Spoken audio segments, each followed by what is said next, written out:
We are Group 8. My name is Brandon. I'm Nate. I'm Mariko. And we developed a toy called the Rivalry Rumble Robots. Now, here's the pitch. We've seen rivalries everywhere. You got ice cream cups versus ice cream cones. You have Apple versus Android. And of course, you have Purdue versus IU, which is what we chose to focus on today. Now, we wanted to think about what people would want to do in a rivalry. And of course, you want a way to attack your enemies in a family-friendly manner.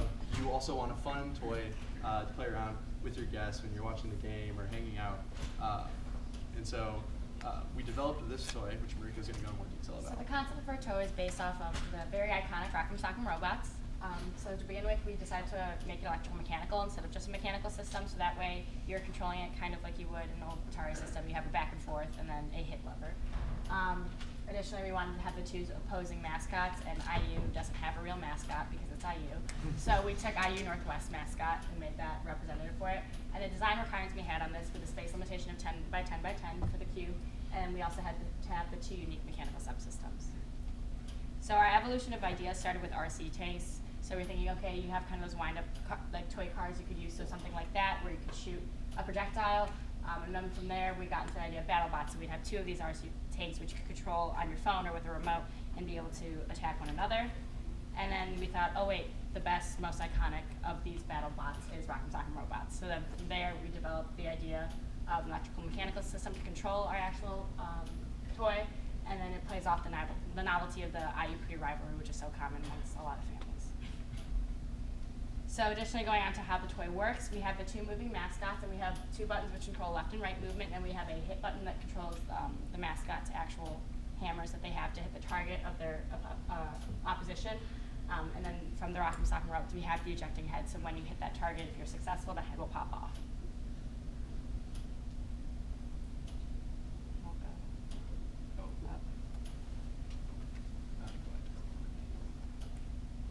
So this is an example of our toy in operation.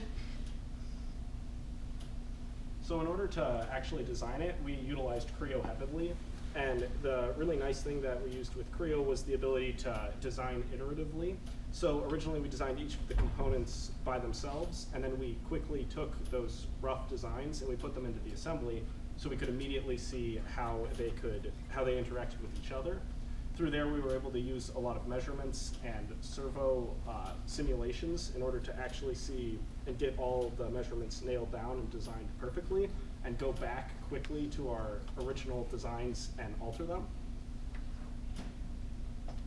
So then from there, we had two non-trivial mechanical systems, the first being the rail system that the mascot moves on. For this, the inspiration came a lot from the Lulzbot 3D printers, which we got to know far too well during this project, where it's a simple two rods with two linear bearings, and it moves along there with a gear belt hooked up to the motor. And the next mechanical system we had was the head release mechanism, which utilized two springs, an extension and a compression spring.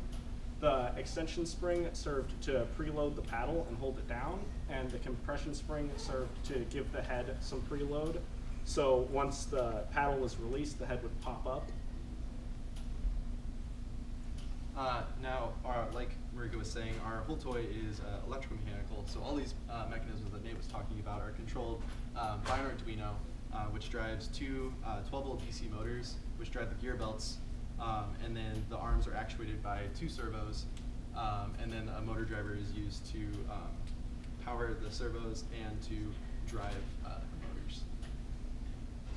So going to our bill of materials, the total cost of our prototype was relatively low, being only $23.36, but a lot of this was due to the fact that a lot of the stuff we used were things that we either previously owned or had used in a previous project for this class. So yeah. As for manufacturing and assembly, the majority of our complex parts were 3D printed using the Lulzbot TAS6. You can see that if you look at the actual design, the bases for the parts, the bodies, the arms, the hammerheads, and a lot of the internal mechanisms are all 3D printed. And then the actual casing was done with laser cutting to get just enclose all the electrical components within. Now, our design needs a lot of improvements if it's going to become a commercial product. It needs a better head release mechanism.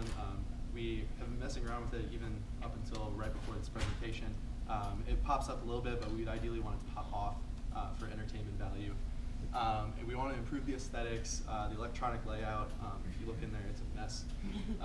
We want to select better electronic components. Like Nate was saying, we sourced a lot of previously owned components, and we had a lot of power supply issues. Like the servos are powered by a separate 9-volt, the 12-volt batteries are powered by their own 9-volt, and the board is powered by its own 9-volt.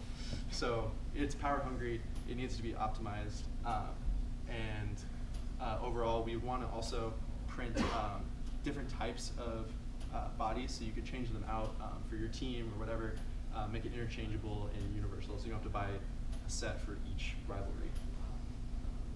Any questions? All right, I guess we'll Tom. We got Tom. How'd you guys model the heads? So I actually went through 5 iterations of modeling the heads on Creo, and they were always the wrong size. So eventually I was like, well, I know how to sculpt things. So we made them out of modeling clay, and they're attached to a 3D printed head, almost like a skull, and then on top of that, they're modeled around that. Yeah. Can we see it? The heads? Yeah. Well, can we Oh, yeah. see it Yeah. being played? All right.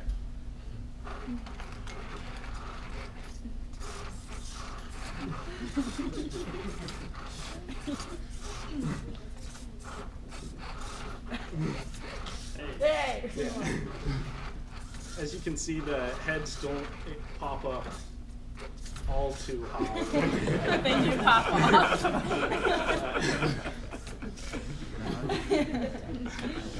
Yeah, anyone can come up and play with it afterwards. We have spare batteries if it consumes it all. Do you guys have to lower the hammer and then manually like raise it back up, or is that coded in to just like hit and then go back up? Yeah, so we definitely need to improve the code. Right now, it's just the buttons actuate the power to the servos. So it's just a loop telling the servo to go to its max and min position that we set.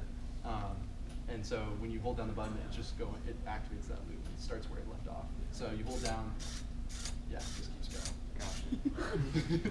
Is the IU logo purposely upside down? Yes, because you can't give IU any credit, so we made sure it was upside down just to make them look a little dumb, you know? Or biased. Yeah, feel free to come play with this afterwards. Any other questions?